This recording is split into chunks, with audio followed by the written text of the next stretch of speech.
Everyone. I'm sorry. Instead of canceling class, I have to do this remotely instead of being in classroom to talk to you and do the review and finish off price elasticity of supply. But I didn't want to fall too far behind in our class, and who knows with this winter if we're going to have more days like this. St. Francis usually doesn't give off for bad weather, so this winter is a little bit out of the ordinary. So let's dig into price elasticity of supply. I'll go over some of the review questions from the review sheet that's up on Canvas, and then if you guys have any questions, you can come into my office and see me anytime, anytime on Wednesday, or even like before class. I'll show up a little bit earlier so you guys can come in and pick my brain if there's any last second questions you have before we get to the first exam. All right, so let's dig into price elasticity of supply. As we talked about, we know the firms respond to prices just like consumers do. We know the law of supply, that as price increases, the quantity supplied will increase because firms have to spend more to bid away resources from their alternate uses. So, what is price elasticity? Price elasticity of supply. Price elasticity of supply is the responsiveness of the quantity supplied to a change in price. So, pretty much the same thing as price elasticity of demand, just on the other side of the equation. So, the formula for this is the percent change in quantity supplied over the percent change in price.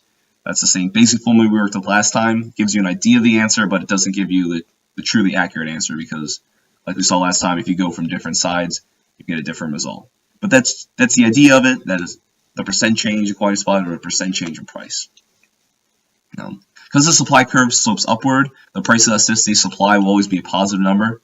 So if you're doing the problems, you don't have to remember to drop the negative like we did for the PED. You know that PS is always going to be positive. So that makes it easier. It's categorized the same way as price elasticity of demand. So for PED, if you're less than 1, you have an inelastic demand. So for an inelastic supply, the same thing. We have a price elasticity of supply less than the number 1. And these are the goods that are relatively unresponsive to a change in price. So a change in price will lead to a small change in quantity supply. That's your steeper supply curve. So as an example, look at gasoline. Your textbook estimates that they have a price elasticity of supply of 0.2. So if we see a 10% increase in price, that'll result in a 2% increase in the quantity supplied. And you divide 0.10 by 0.02, you get the 0.20. So why is this the case for gasoline? There's a long production process. There's what else? There's a lot of risk, whether you get finding the right oil field or whether the oil field you look into doesn't have that much or it's too difficult and expensive to get the oil out. It's relying on weather that takes a long time to ship and a long time to produce. On the other hand, there's elastic supply, and that's when a change in price has a large effect on the quantity supplied of goods. So firms will be able to dramatically change their production in a short amount of time in order to offset the increased price that they can get for these goods. So, in this case, you're going to have a very flat supply curve. So, a small increase in price going up, there's a large increase in demand going across. So, an example of this would be wheat. That price elasticity supply is 1.5. So, if the price increases by 10%, the quantity supplied would increase by 15%.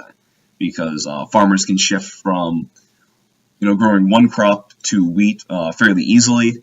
There's a lot of, say 1 year they can use farmland that they leave fallow. They know they can just shift it to next year when the price goes back to normal. They can increase production relatively easily, especially compared to something like gasoline. And then finally, unit elastic is when the price elasticity of supply equals exactly 1. And just like price elasticity of demand, price elasticity of supply is going to equal 1 right at the equilibrium point. So let's look at the determinants of the price elasticity of supply. Price elasticity of supply is determined by whether firms are able or willing to alter their quantity supplied as price increases. Often in the short run, firms cannot increase their output or cannot increase it by a lot. They're operating close to their maximum capacity. So, like back when MVP existed in town, for those of you freshmen, you will know, but it was a pizza shop, like the only restaurant in town, the sprawling metropolis of Loretto. Um, See, they can only make so many pizzas each night. The kitchen is only so large. You only have like so much room in the oven to put the pizzas in. There's only so many people they have working there. So there's a limit to what they can do each night. So price elasticity supply is going to be relatively inelastic. They're not going to be able to make that many more pizzas if a ton of people call in pizza orders that night. But eventually, they could hire more workers, they could buy more ingredients, they could get another oven, build a bigger kitchen, do things that they could increase supply substantially. So if you graph their short-run supply, it's going to be relatively inelastic. It's going to have a very steep slope. Whereas if you looked at their long-run supply, it's going to be relatively elastic, and it'll be a much shallower slope. So you can imagine like a factory that there's only so many machines to use in production, and it takes time and money to get more capital, more of these machines to be able to produce more goods. One exception to this is, I can think off the top of my head, is Champagne. There's a small region in France, like the grapes have to come from the Champagne region. So it's not like they can go outside the area to produce more grapes. They're really stuck with this small area, which they can't really expand. Maybe they could start growing like grapes in people's front yards, but they're limited by the amount of land they have there. So let's look at a real-world problem that they have in your textbook to understand how this works and how it interacts with price elasticity demand. You look at oil prices from 2006 to 2012.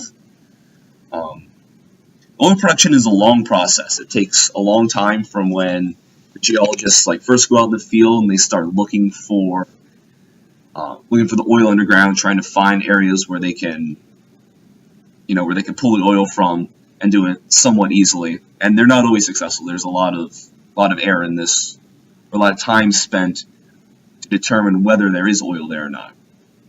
And even if the oil is there, for full-scale development to take place, the infrastructure, the wells, the transportation out of that region to the refineries, and then from the refineries, getting it to distribution centers and ultimately to gas stations, that takes a long time. So it can take years from when you find an oil field till you can actually bring the oil to the market and begin selling it.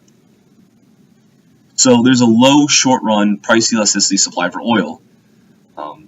It was difficult to expand this supply rapidly. It takes several years. There's also low short-run price elasticity demand for oil. There's no real substitutes in the short run. Like we talked about before, you could ride your bike short distances or walk. Maybe you could take some public transportation. If you're in a larger city, you could take the metro instead of driving. But in most places, especially like in rural Pennsylvania, you're going to drive. That's it. Maybe in the long run, they put in some more electrical, charging stations, and then you can drive a Tesla. But outside of that, you're basically stuck with gas in places like this. So there's not really demand, especially in the short run. Globally, the demand for oil fell substantially during the 2007-2008 recession, as people's incomes fell across the world and unemployment increased.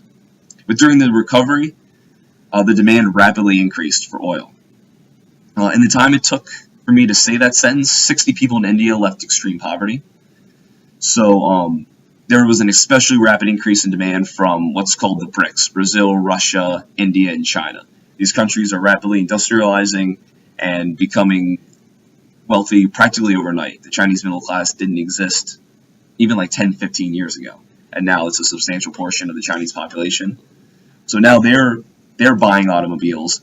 They're traveling a lot more than they used to, so their demand for oil is substantially increasing. So because the price elasticity supply and the price elasticity demand are both inelastic, we see a giant increase in price. So over this time, we look at the shift in this demand curve, we see a substantial increase in the price of oil, but only a small increase in the quantity demanded. The shorter run, the supply cannot really increase, especially because of the OPEC cartel. They had, by the time the book was written, they had about 75% of the of oil production in the world. It's less now as the United States has done even more fracking. We've been able to supply more oil. But because there was a limit on supply, it was especially inelastic.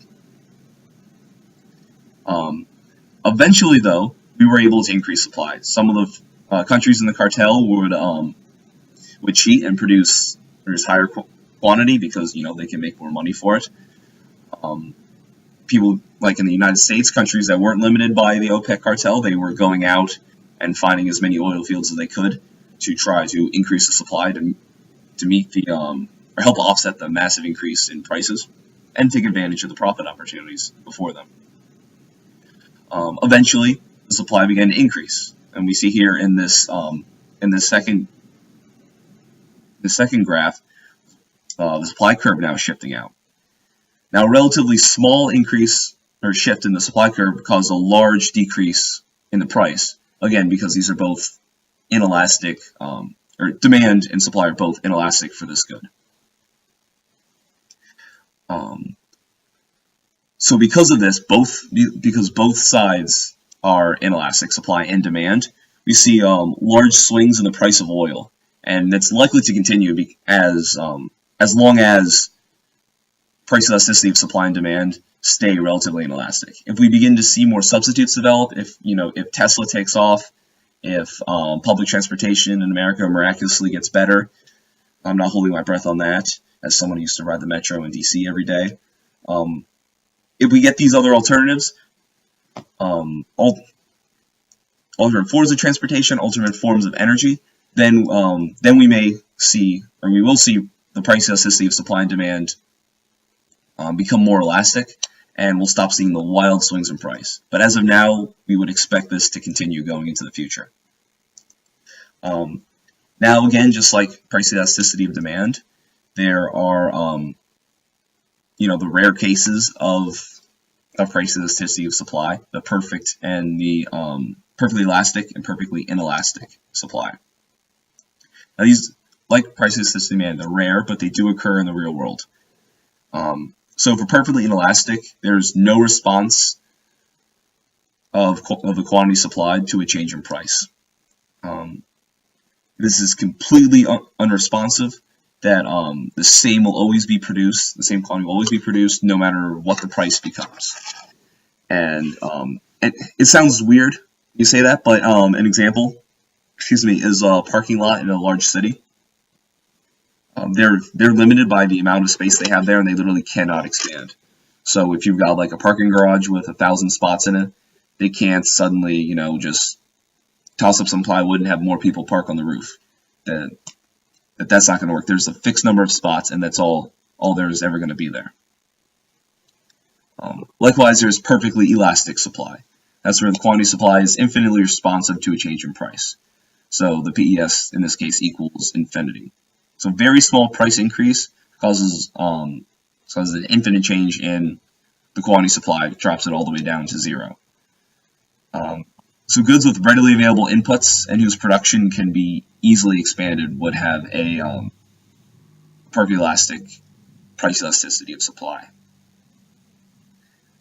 Now, price elasticity of supply is important to predict changes in price where the supply is less elastic or inelastic.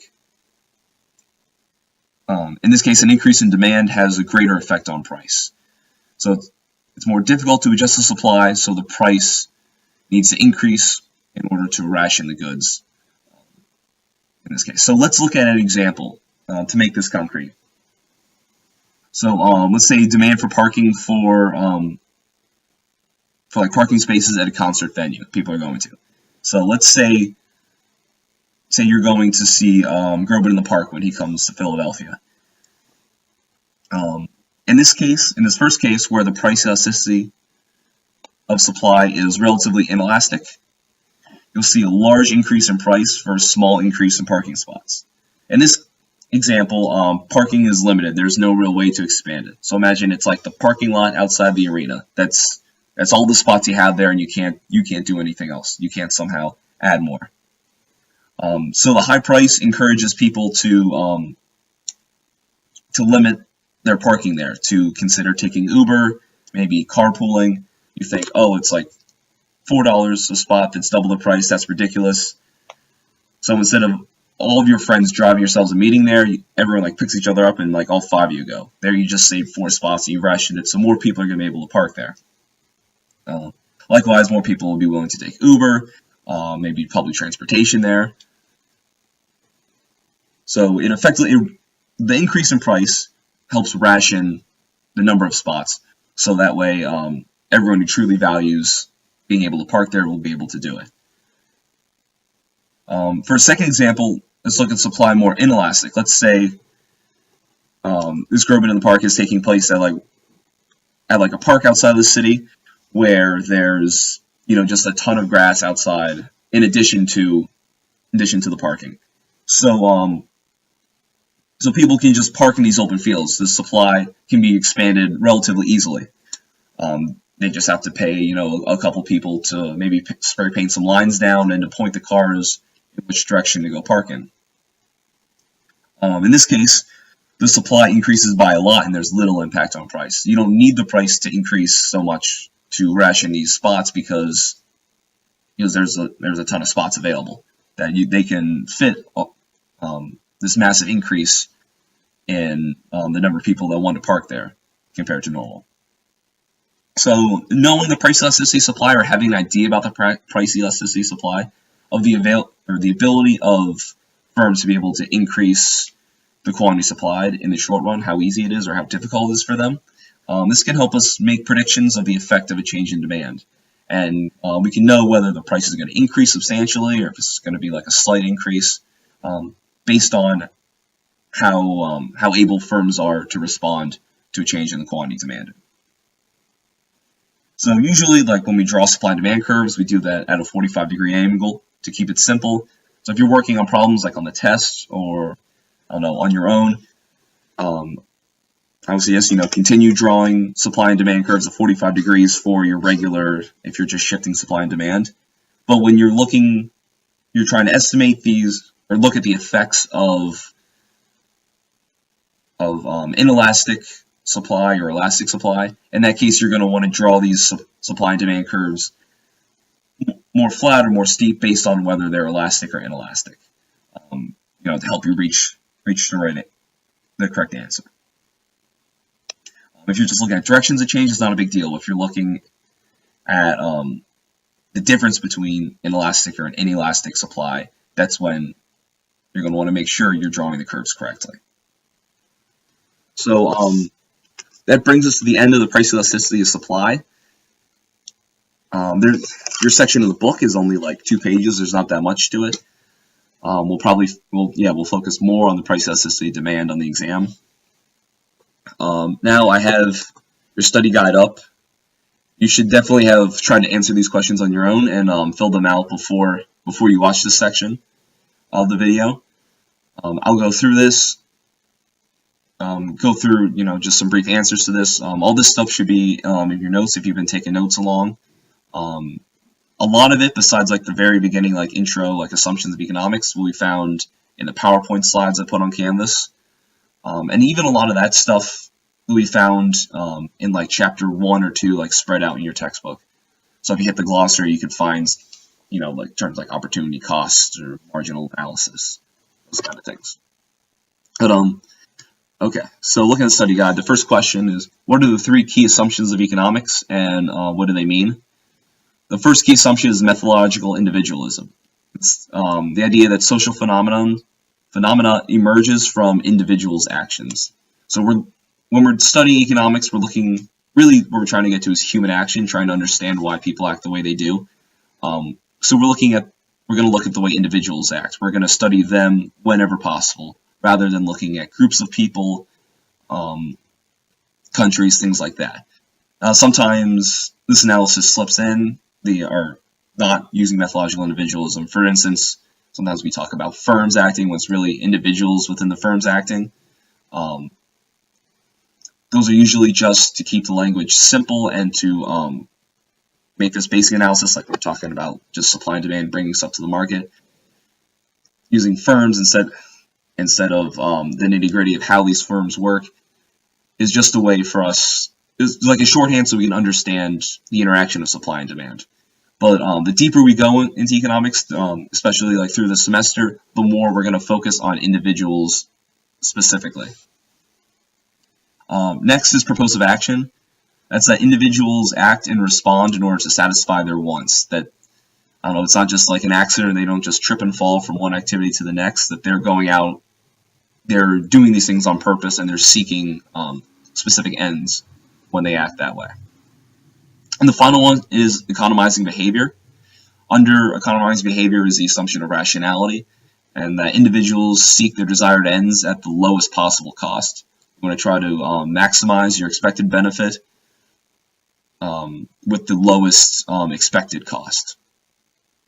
So the next question is, what is opportunity cost? What is marginal analysis? And marginal decision making. So the idea of opportunity cost is that every single action has a trade-off. So the opportunity cost is what you give up in order to buy a product or to do an action. So you're like, if you go out to like eat dinner one night, the time you're spent eating dinner and the money on that, you can't use that to buy and watch a movie. So you think of the opportunity cost of that dinner is going to that movie. Because you can't do both, or if you can't do both. In this case, we're saying you can't do both. There's a limited amount of time. That's one or the other. Now, marginal analysis is that's where we look at the next unit. It's not like an all or nothing choice, not all or nothing decisions. You don't choose between like all the clothes and all the food in the world. It's just like, do you want another shirt or another hamburger? So it's always looking at the next unit, not all the units you have total. Next, what is the difference between scarcity and poverty? So scarcity is the fact that humans have more wants than we do have resources to satisfy those wants. And every time we become more productive, our productivity increases, we're able to make more, our wants just tend to increase. And we want newer things that we didn't even know we wanted before. Poverty is a certain line, a certain standard of living set by whoever, whether it's like a government agency or just someone's idea in their mind. That anything below that it's considered poverty. It's considered being poor, not having enough. Poverty can be very relative, changes over time. What's considered poor in the United States is a lot different than what's considered poor in say like Central America, where their GDP per capita is much lower. So it can be very relative to the people around you. We can eliminate poverty if we set the line at, say, an income of $19,000 a year in the United States and say that's poverty. We can eliminate that eventually. We can.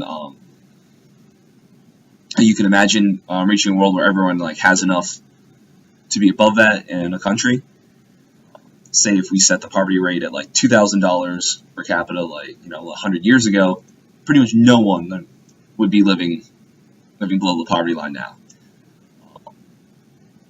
Scarcity, on the other hand, is something we can never get rid of. People always are going to have these wants, and we're always limited by the number of resources we have, which is why we have to. Why economics is important, because we're trying to allocate the resources to their most valued uses, because we face scarcity, because there's not enough to satisfy every single one we have.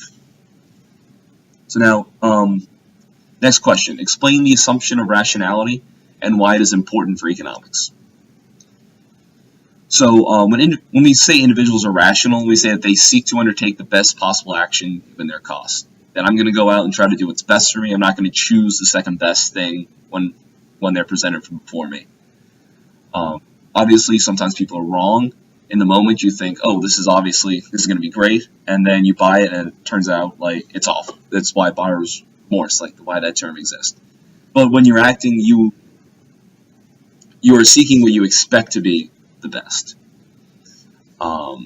Now, why it's important for economics is the analysis of human action is impossible without rationality. If people aren't rational, don't seek that best alternative, then, say people don't respond to incentives, that they don't there's no way to study their action or predict what they're going to do. People are inherently irrational, that they're going out and just doing this or doing that because, I don't know, because they feel like it or just picking at random. There's no way to do the kind of stuff we do. Supply and demand curves don't exist in that kind of world. But as we saw through like Vernon Smith's experiment that we talked about before, that we witnessed how prices change. Like, these aren't random. Like, these supply and demand curves do exist. Equilibrium is a thing. Next question: explain the subjective value, the difference between it and the labor theory value. So the subjective value, which came about in like the 1870s, is the idea that individuals determines the worth of each good. They think of what they would give up for a good, and that the value of the good depends on their evaluation. So I may value something very highly. I may be willing to pay a lot of money for it, but you may not think it's that valuable. You may not really want it, so you won't be willing to pay that much for it. Now contrast this with the labor theory value. The labor theory value came from Adam Smith. Was one of the few areas he was dead wrong. And Karl Marx built his theory upon that, is that the cost of production determines the value of it. So if it costs, $12 to make this shirt, it should be sold for $12. If it's sold for a cent higher, then they're just trying to, take advantage of me. This does not allow at all supply and demand to come into play. And if the supply is too low, if a lot more people want this shirt than they've produced, it says that they shouldn't increase price at all. That it should remain at that price, and then they run out of shirts, and a bunch of people don't get to have the thing they want. But there's no encouragement for firms to produce more, and that's the importance of this subjective value. So, what is the difference between positive and normative economics? And according to James Buchanan, which should we focus on in economics? So, positive economics or positive analysis is trying to understand the cause and effects relationship, while normative economics is just value judgments. So, as an example, like positive analysis would explain that as the money supply increases, that inflation is going to increase. Normative analysis is an increase in inflation good or bad for people? Obviously, there's times when normative judgments come in, especially the good people that use it. They do their positive analysis to explain the mechanism by which something, or how something happens, lay it all out, explain it, and then at the end say whether that result is good or bad. James Buchanan says whenever possible we should focus on positive analysis, remove our own opinions and our own views, and just try to, when we do economics, seek to explain what's going on in the world, not focus on whether it's good or bad. When you do policy, especially like I do a lot of policy work with my job, we do bring a normative analysis at the end, explaining whether this price increase is good or bad, especially when it's the result of these artificial policies, not the result of market forces. So next, what is the role of entrepreneurs in the market economy? So entrepreneurs, they find opportunity to profit by satisfying previously unfulfilled wants and needs that consumers have. So what they do is they reduce the disequilibrium. People want to live in a certain world. We're unable to reach that because of problems, any sort of problems that firms have, whether they don't know what people want, they don't have the techniques to make it cheaply enough, they don't have the resources to make it, they don't know what these products are. Entrepreneurs, they figure out where these wants are unfulfilled, where they can make the world a better place, and offer that product. Not only do they profit, but they move us toward a better world. They satisfy the wants of these individuals that were previously unmet, making them happier and more prosperous. Now, what is the function of profit and loss in a market economy? So profits, like when firms profit from from producing a product or just from their overall operations, that encourages the production of more goods or more services that succeed in satisfying people's wants.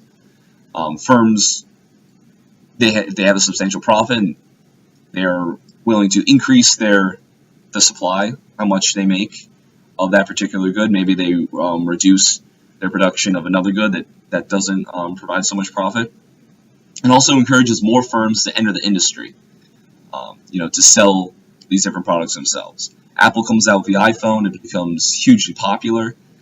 Then Android gets in the mix, so you get all sorts of Samsungs, LGs, Google coming out with their own phone.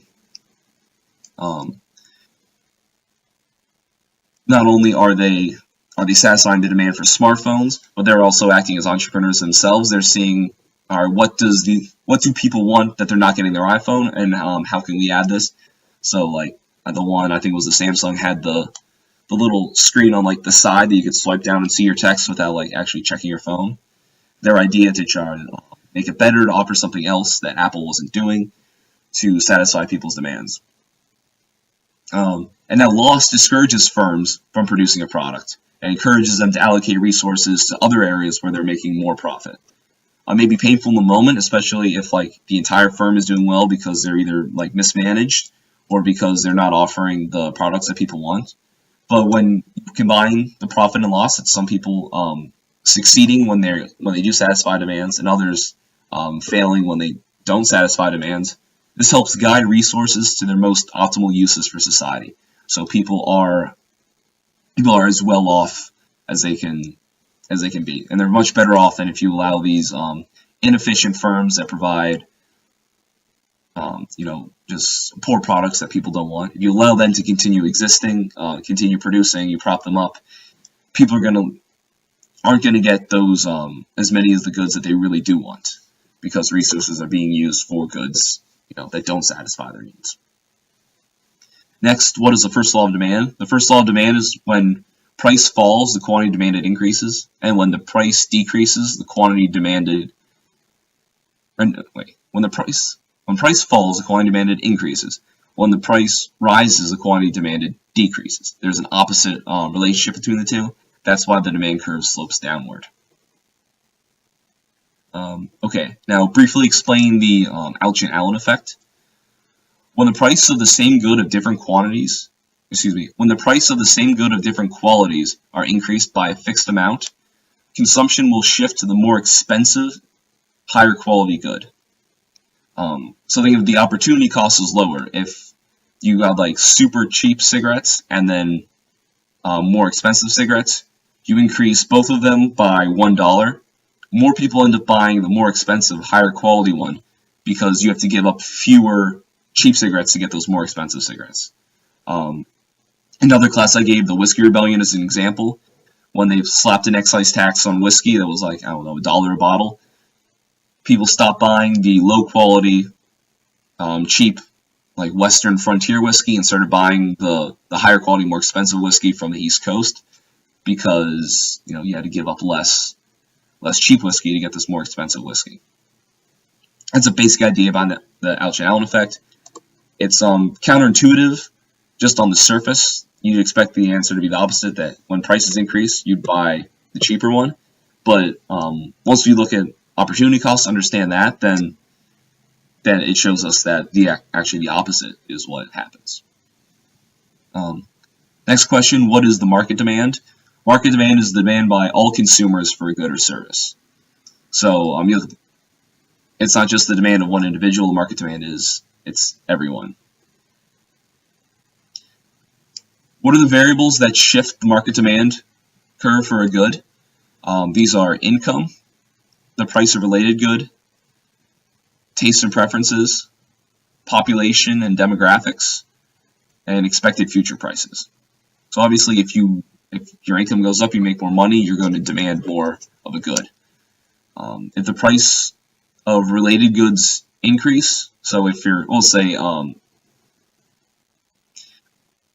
the price of a substitute increases, you're going to buy less of the substitute and more of that good because they satisfy, the same want or the same need. If the price of a complement increases, you're going to buy less of that good. the price of, hamburger meat goes up, you're going to buy fewer hamburger buns to go with it because, you only really eat hamburger buns with hamburgers.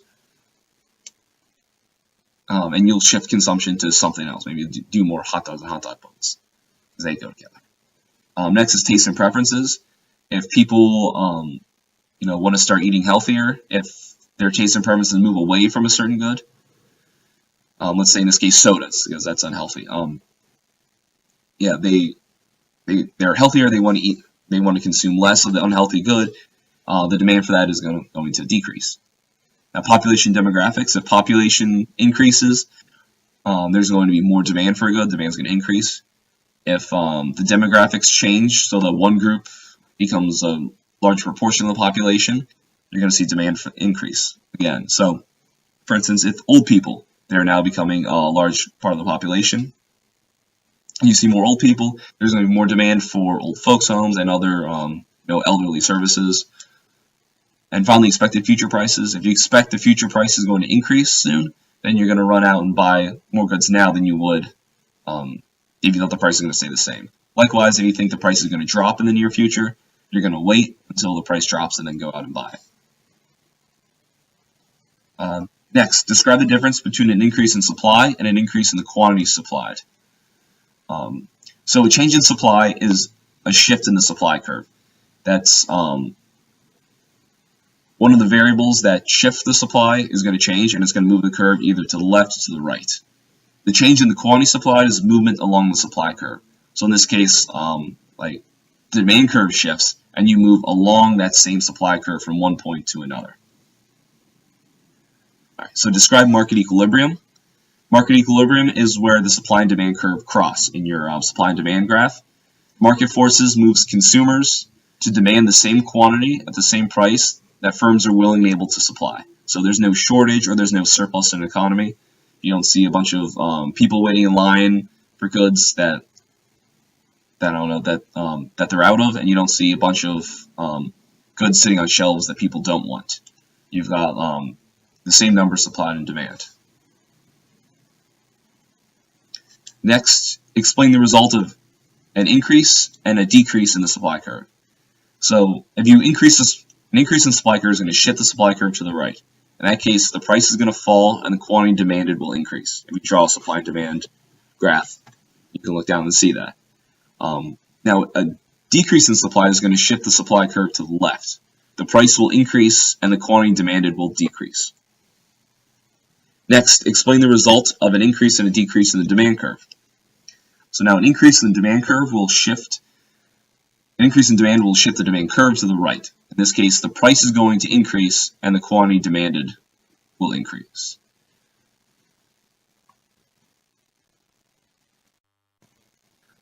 Now a decrease in demand will shift the demand curve to the left. The price will fall and the quantity demanded will fall.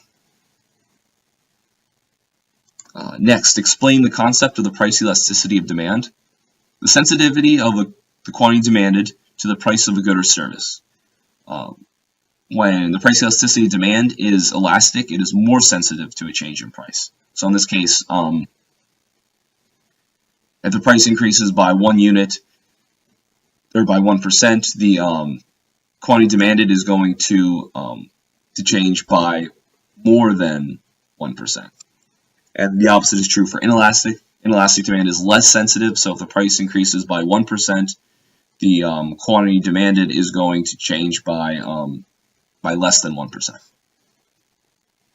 Right. So when is demand considered inelastic and when is it considered elastic? Demand is inelastic when the price elasticity of demand. Demand is elastic when the price elasticity of demand is greater than 1. Demand is inelastic when price elasticity of demand is less than 1. And it's unit elastic when it's exactly equal to 1. Next, describe two extremes of elasticity: perfectly elastic demand and perfectly inelastic demand.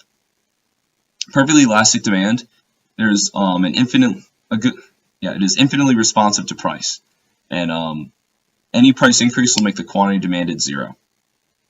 Perfectly inelastic demand is that no matter what the changes in price, the quantity demanded will not change. That people will continue to buy the same amount of that product no matter what the price is. Explain price elasticity of supply, like we talked about. That's the responsiveness of the quantity supplied by firms to an increase in the price. Next, how do incentives affect individual actions? Because people are rational, they respond to incentives. If the cost of an action increases while the benefit of it stays the same, we'd expect fewer people to engage in that activity. It becomes relatively more costly, so people are not going to want to do it as much. Conversely, if the benefit of an action increases relative to its cost, then we'd expect more people to engage in that action, or the same people to engage in more of it themselves. So if the cost of operating a food kitchen increases because of something going on in the city, whether it's the price of food or like a new regulation increasing cost, whatever it is, the cost increases, we're going to see fewer soup kitchens or fewer of them operating. Maybe they're operating for fewer hours or with fewer people. Whatever. If it becomes relatively cheaper, relatively easier to do that, we're going to see more people operate food kitchens. Maybe more ones open it up, ones stay open later, ones bring in more people, hire more people, or bring in more volunteers. However, they increase that. Next, be able to draw a supply and demand curve and explain the effects of a shift in the supply curve and a separate shift in the demand curve. That's like the questions we just did of what happens with a shift in supply and a shift in demand. You just have to draw that out, draw a change in the supply curve, and then say what happens to price, what happens to quantity. Literally just describing what you're drawing, and the same with demand.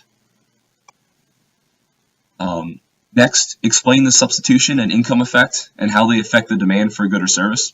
So the substitution effect is a change in the quantity that's demanded that results from the change in the price that makes the good cheaper, more expensive compared to other goods. So the price of a good drops, you think, I can get more of that compared to other goods, like I can increase my consumption of that good. On the other hand, income effect is a change in the quantity demanded that results from a change in the price that makes a good cheaper and more expensive because it's a larger or smaller part of your income. So if the price of a good increases, it's going to be a greater portion of my income, so I'm going to reduce my consumption of that good. So income and substitution effect occur at the same time when the price of a good changes. So if, say for example, the price drops, you will be able, through the substitution effect, you can buy more of that good because it is relatively cheaper compared to other goods. At the same time, through the income effect, that good is less of a share of your income, so you'll be able to buy more of it. These work at the same time. It's not like we can measure the difference between the two, but these are the two different mechanisms that are going on when the price changes. Next, explain the difference between a normal and inferior good. For a normal good, the quantity demanded goes up when the price goes down. These are, like the name normal good, these are 99% of the goods you're going to buy. On the other hand, you have inferior goods. For them, when the quantity demanded goes up when your income goes down. So it's things like ramen noodles or cheap meats, things you can buy at the Dollar General.